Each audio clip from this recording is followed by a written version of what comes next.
TAO, The Pathless Path, Volume 1.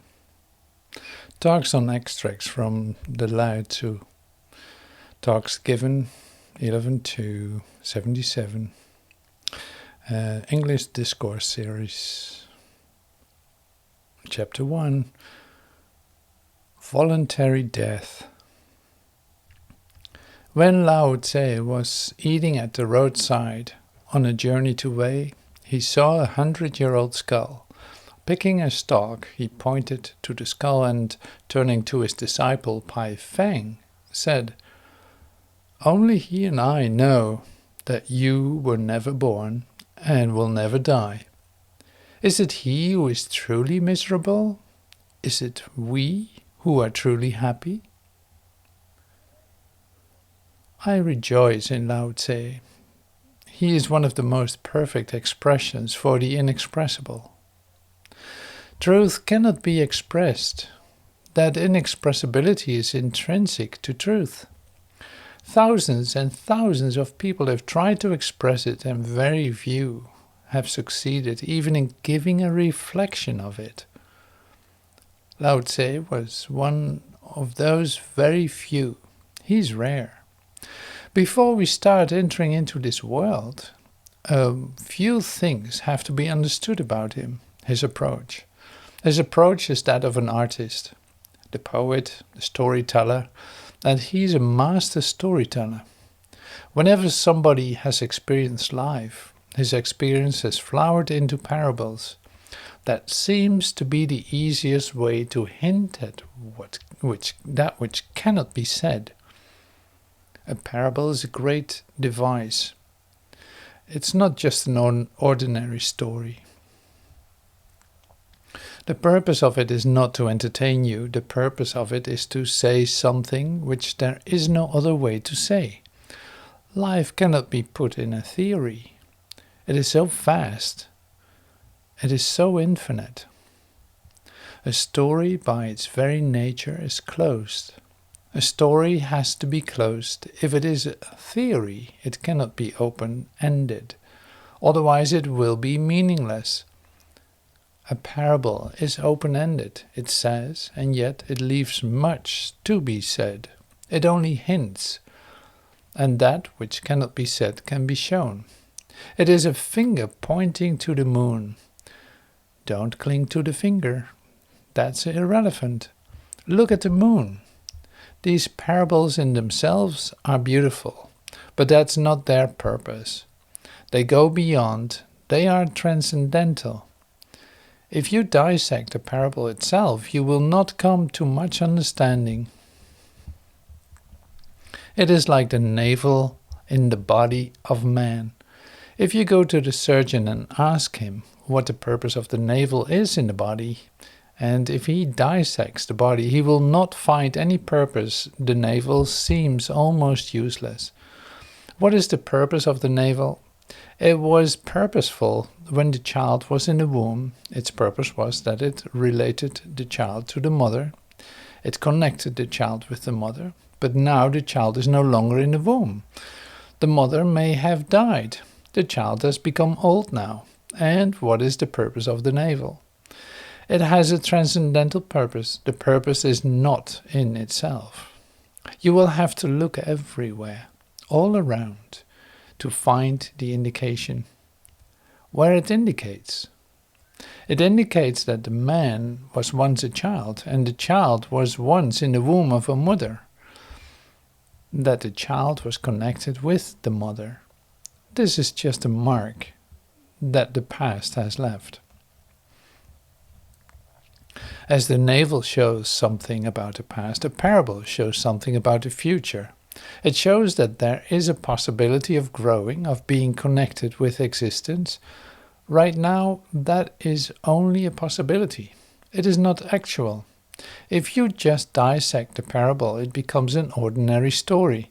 If you don't dissect it, but just drink the meaning of it, the poetry of it, the music of it, forget the story and just carry the significance of it, soon you will see that it indicates towards a future, towards something that can be but yet is not.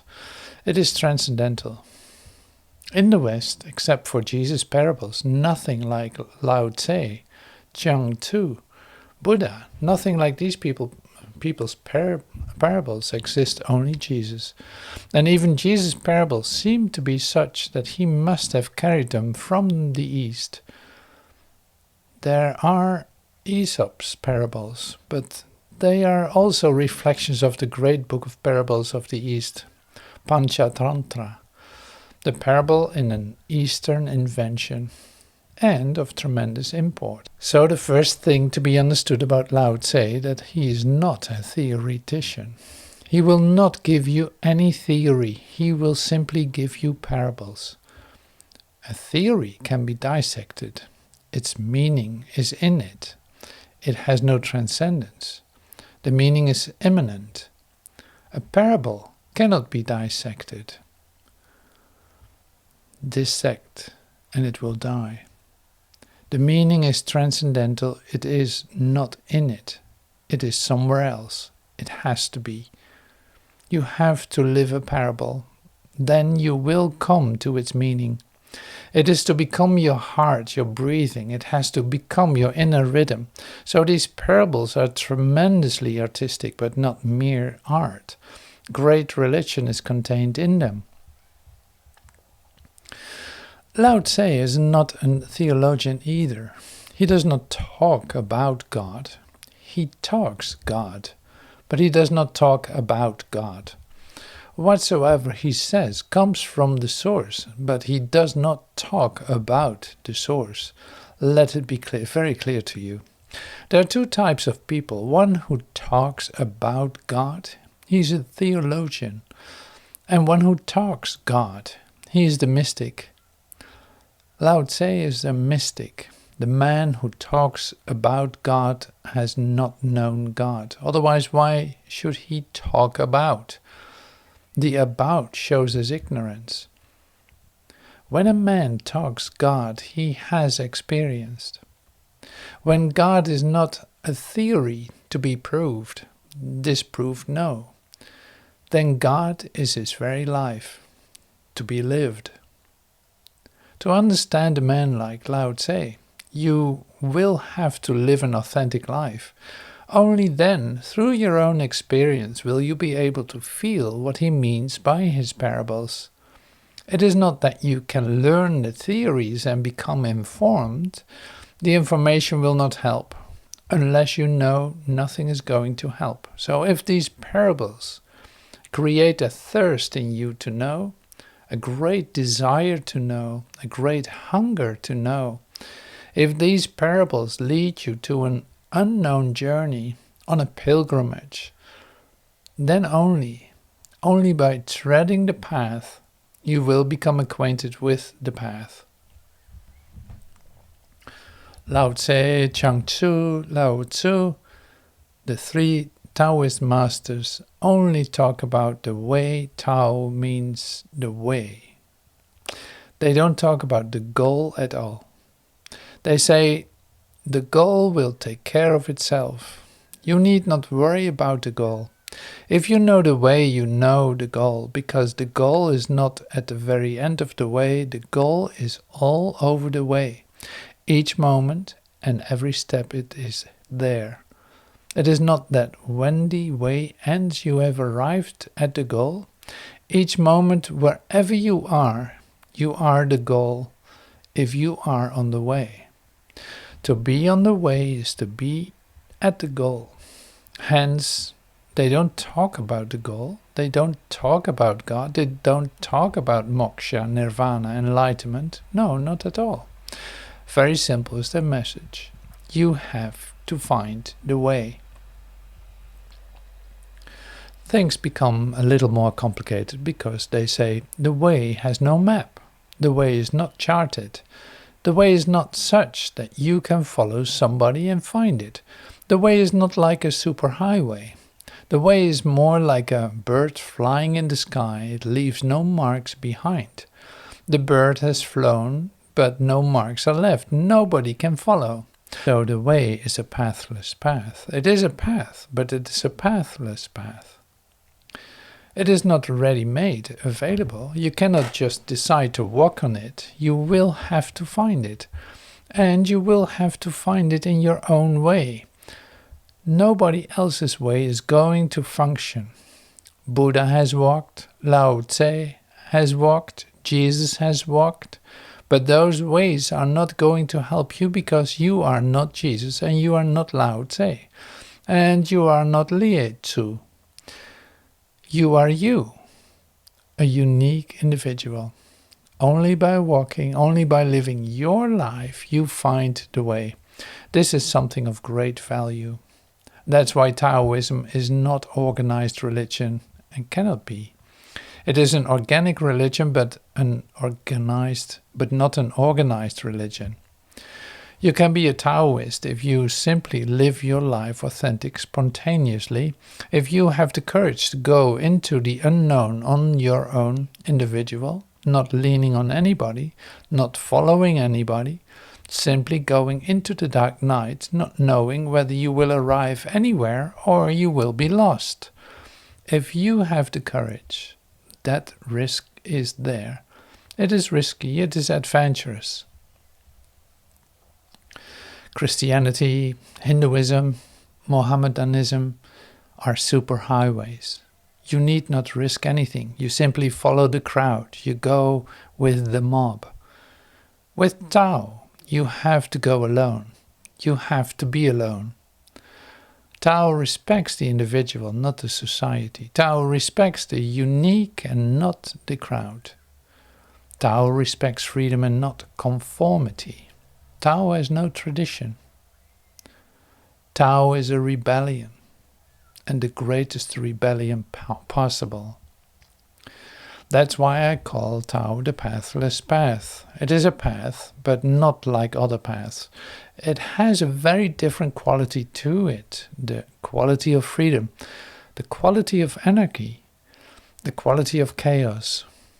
Tao says that if you impose a discipline on yourself, you will be a slave. The discipline has to arise out of your awareness. Then you will be a master. If you improve an order on your life, this will be just a pretension.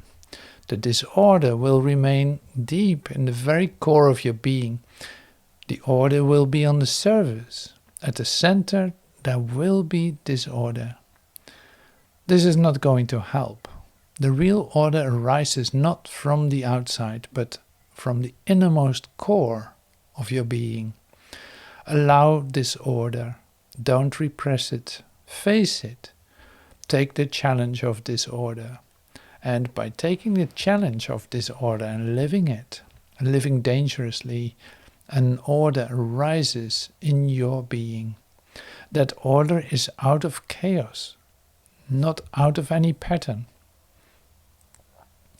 This is a totally different gestalt. It is born into you, and it is fresh. It is not traditional. It is virgin. It is not second-hand.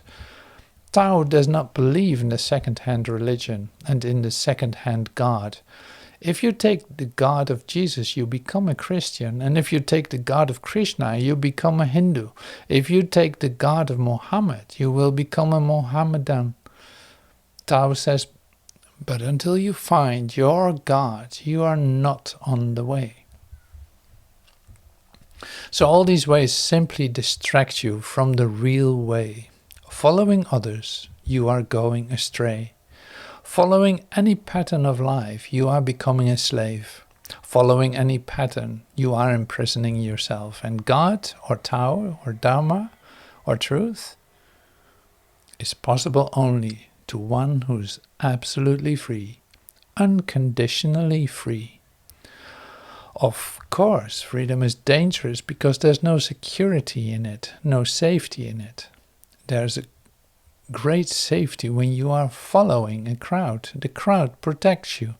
There's great safety when you are following the crowd because of the very presence of so many people. You feel that you are not alone. You cannot be lost.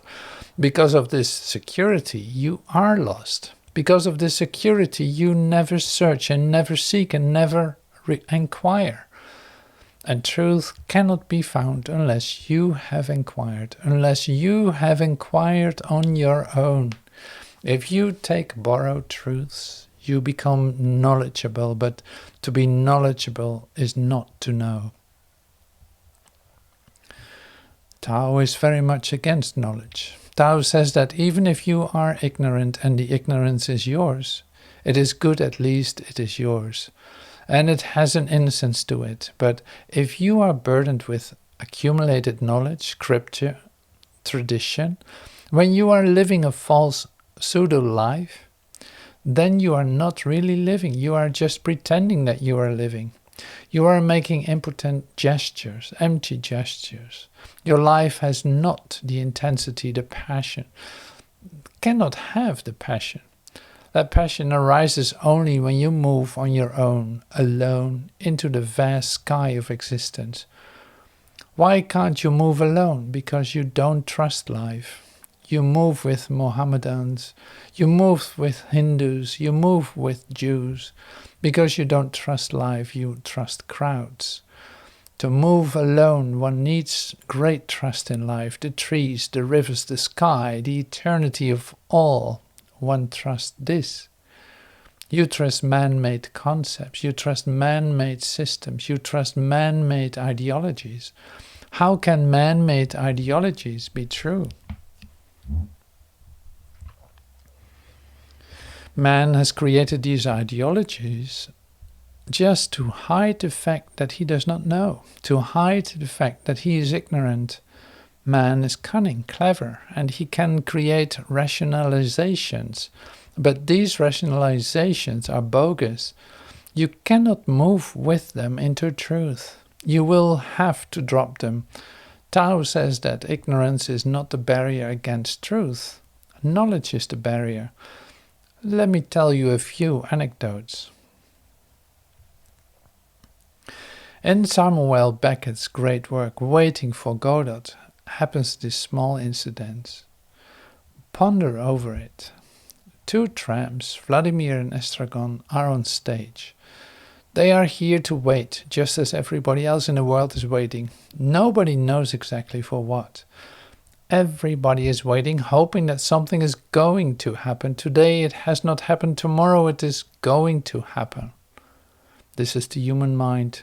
Today is being wasted, but it hopes that tomorrow something is going to happen. And those two tramps are sitting under a tree and waiting for Godot. Nobody knows exactly who this Godot is, but the word sounds like God, but it's only sounds. And in fact, the gods you are waiting for are all Godots. You have created them because one has to wait for something. Otherwise, how will you tolerate existence? For what? How will you postpone living? How will you hope? Life will become intolerable, impossible, if there is nothing to wait for. Somebody is waiting for money. Somebody is waiting for power. Somebody is waiting for enlightenment. Somebody is waiting for something else. But everybody is waiting. And people who are waiting are the people who miss. These two tramps are just there and they just wait. What they are waiting for is the coming of a man, Godot, who is expected to provide them with shelter and sustenance. Meanwhile, they try to make time pass with small talk, jokes, games, and minor quarrels. That's what your life is. One is engaged, meanwhile, with small things. The great thing is going to happen tomorrow. Godot will come tomorrow. Today, one is quarreling. The wife with the husband with the wife. Small things, small talk, small jokes, games. Tedium and emptiness. Today, that's what everybody's feeling. Tedium, emptiness, nothing to be done is the refrain that rings again and again. They say again and again, nothing to be done, but then they console themselves. But tomorrow he is coming. And in fact, he has never promised them. They have never met him. It is an invention. One has to invent out of misery. One has to invent the tomorrow and something to cling to. Your gods, your heavens, your paradises, your mokshas are all inventions. Tao does not talk about them. This play of Samuel Beckett, Waiting for Godot, is very essentially Taoist. In the midst of the first act, two strangers, Patso and Lucky Storm, onto the stage. Patso seems to be a man of affluence. Lucky the servant is being driven to a nearby market to be sold. Patso tells the tramps about Lucky's virtues, and the most remarkable of which is that he can think. To show them, Patso snaps his whip and commands, "Think!" And there follows a long, hysterically incoherent monologue in which fragments of theology, science, sports, and assorted learning jostle in confusion, until the three others hurl themselves on him and silence him. What is your thinking? What are you saying when you say, "I am thinking"? Is it a hysterically incoherent monologue in which fragments of theology, science, and sports are assorted, learning jostle in confusion, until death comes and silences you? What is your whole thinking? What can you think? What is there to think? And through thinking, how can one arrive at truth?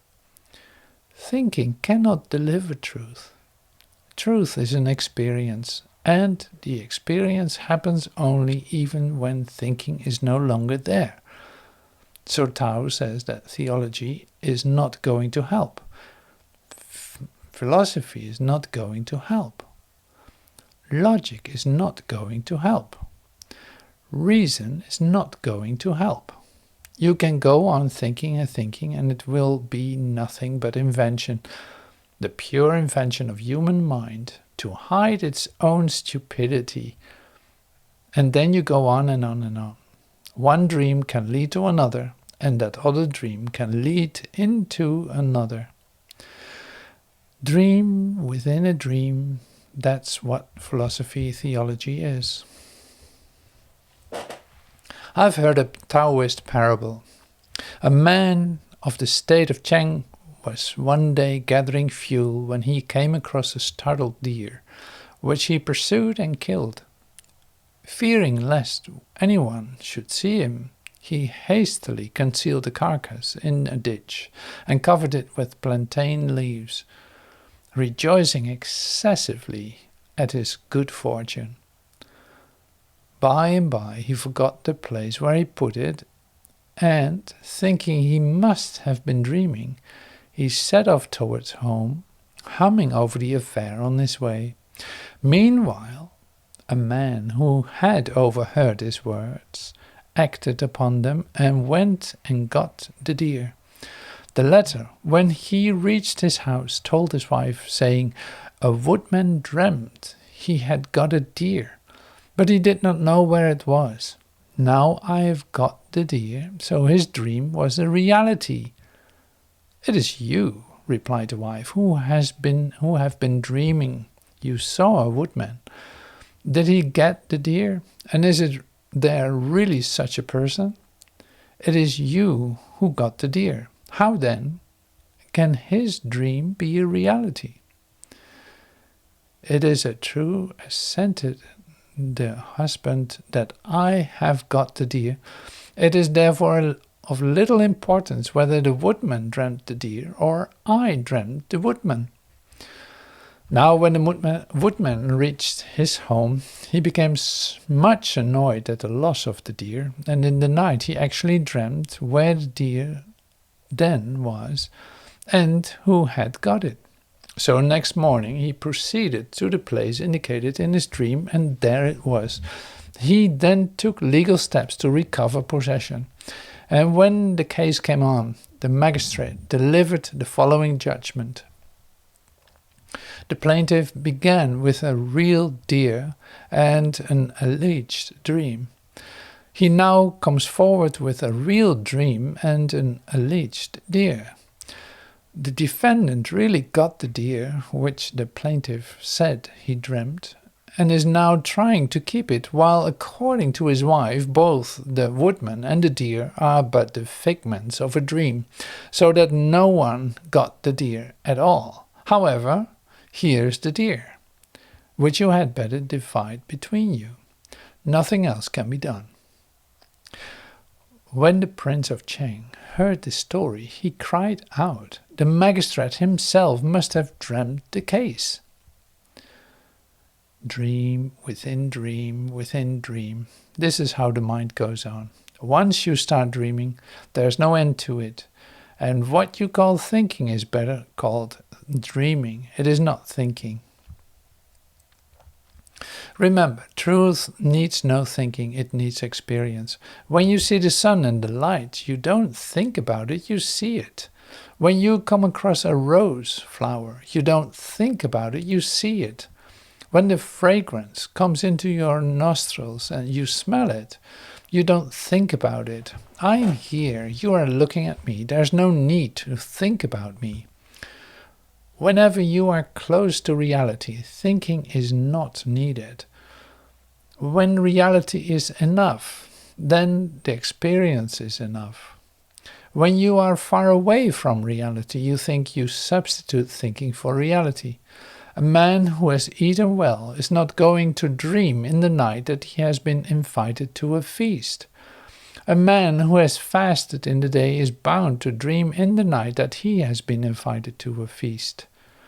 A man who is sexually satisfied is not going to dream about sexual objects.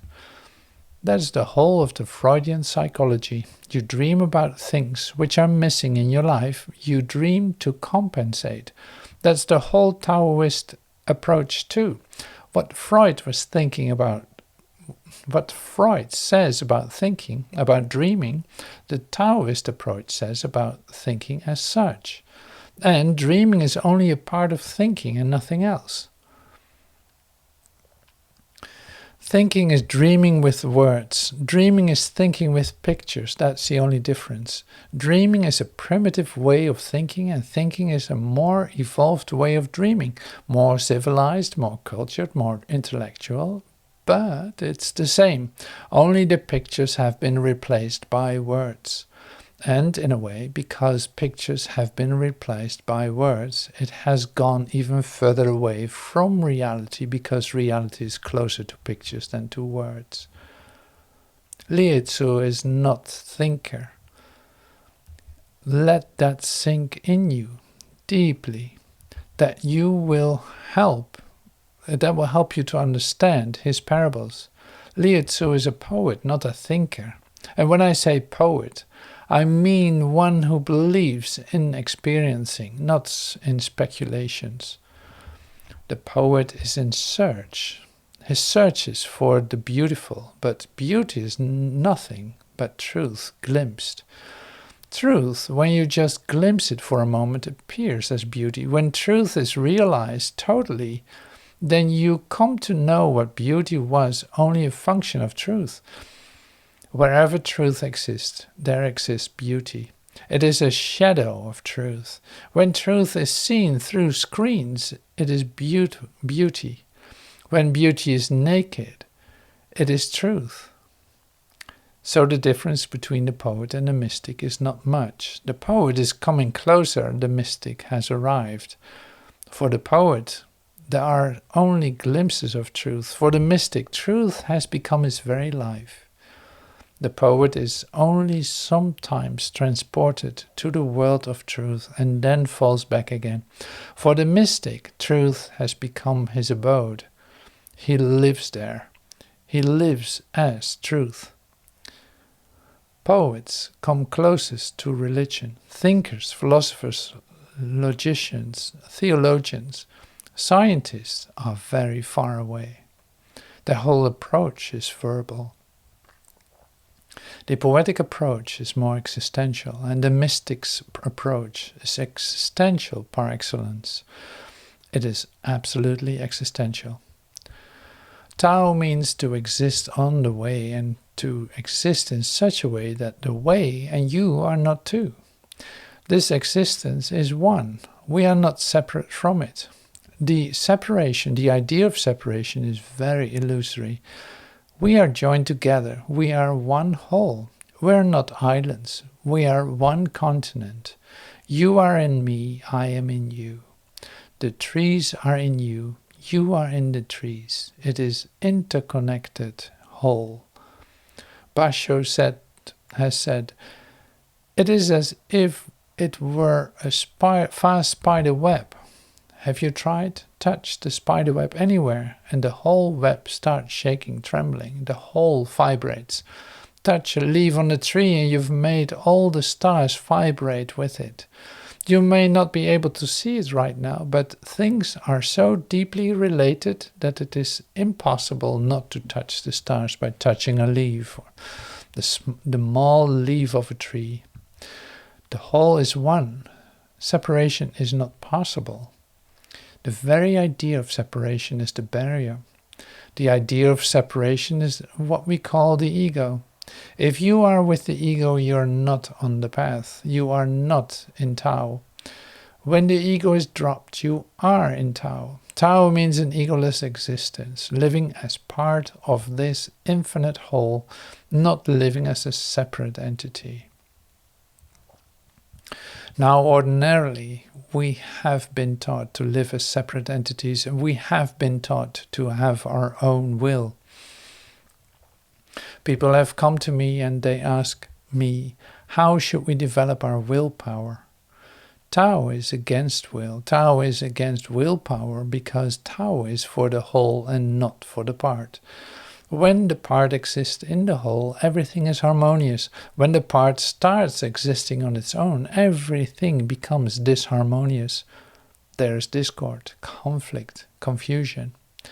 When you are not fused with the whole, there is confusion. If the fusion is not happening with the whole, there is bound to be confusion. Whenever you are not with the whole, you are unhappy. Let this be the definition of happiness. To be with the whole is to be happy. To be with the whole is to be healthy. To be with the whole is to be holy. To be separate is to be unhealthy. To be separate is to be neurotic. To be separate is to fall from grace. The fall of man is not because he has disobeyed God. The fall is because he thinks he is. The fall is because man thinks he is a separate entity. This is foolish. You could not have existed if your parents were not there, and your parents' parents, and their parents' parents back. Go to Adam and Eve. If Adam and Eve had not existed, you would not be here. So you are connected with the whole past, and Adam and Eve are just a myth. The past has no beginning, cannot have any beginning. The very idea of beginning is absurd. How can things suddenly begin? It is a beginningless procession of events. You are connected with the whole past, and you are connected with the whole future too, because without you, the future will not be the same. You may be nobody, but you will leave your mark. The whole future, the whole eternal future, will have a certain quality because you existed. Maybe you existed only for 70 years. And if those 70 years, maybe you existed consciously only for 7 seconds, but still you will leave a mark. The whole will not be the same. If you had not been there, things would have been completely different. Things will now be totally different because you have existed. You will continue. You may not do anything special, anything big, anything great, just an ordinary life, but still you will affect the whole destiny of existence. Past, future, you are connected. This is the dimension of time. And then in space, you are connected with everything. The trees, the sun, the moon, the stars. You are connected with everything. If the sun goes out of existence or simply becomes coal, as one day it is bound to become because energy is being dissipated every day. A few scientists think that within 4,000 years it will cool down, or 40,000 years, or 4 million years. That doesn't matter. Someday the sun will cool down. The moment the sun cools down, we will all cool down immediately. We will lose life because life needs warmth. So the sun is continuously giving you life. And remember, in life there's no process which is one way. Cannot be. There is a give and take. All roads go both ways. If the sun is giving life to you, you must be giving life to the sun in some way or another.